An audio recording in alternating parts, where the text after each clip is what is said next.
Weather Service in Chicago has issued a severe thunderstorm warning for Kendall County in northeastern Illinois, northeastern LaSalle County in north-central Illinois, southeastern DeKalb County in north-central Illinois, until 2 p.m.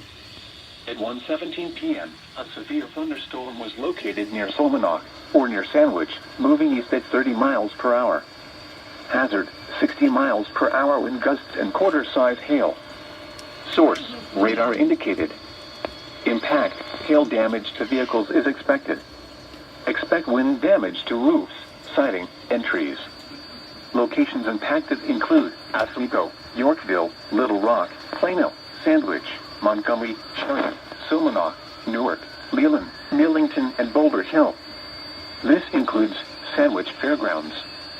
For your protection, move to an interior room on the lowest floor of a building.